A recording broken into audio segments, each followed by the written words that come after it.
রুই কাতলা মাছ তো আমরা সবাই খাই প্রত্যেক দিন। আজ রান্না করব লোটে মাছ।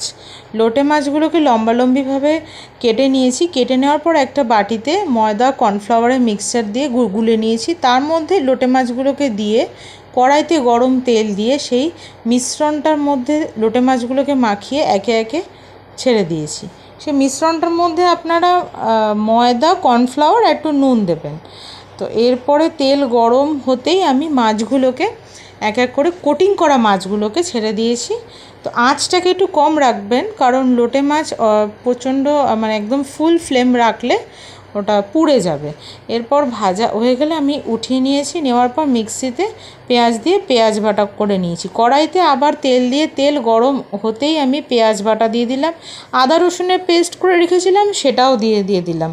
তার উপরে 1 চামচ হলুদ গুঁড়ো, 1 চামচ লঙ্কা গুঁড়ো আর একটু নুন দিয়ে মশলাটাকে ভালো করে ভাজতে হবে যতক্ষণ না পর্যন্ত তেল ছাড়ে।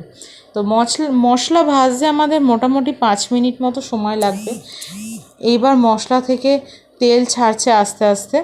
তো মশলার কালারটা যখন চেঞ্জ হবে তখনই বুঝতে পারবেন যে মশলাটা ভালো করে ফ্রাই হয়েছে।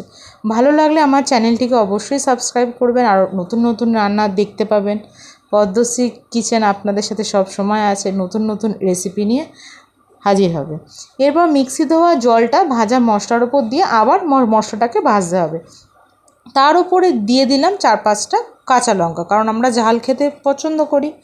তো আপনারা যদি ঝাল কম খান দেওয়ার দরকার নেই। তার উপরে আবার আরেকটু জল দিয়ে নিলাম, কারণ আমাদের মশলা ভাজা হয়ে গেছে।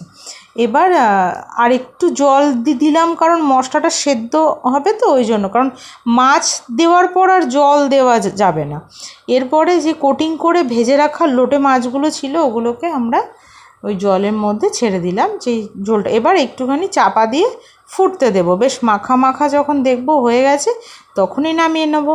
এটা ভাতের সাথে খেতে পারেন, পরোটার সাথেও খেতে পারেন, রুটির সাথেও খাওয়া যেতে পারে। তো এটা একটা শুকনো রান্না হয়ে গেল আমার লোটে মাছের রেসিপি।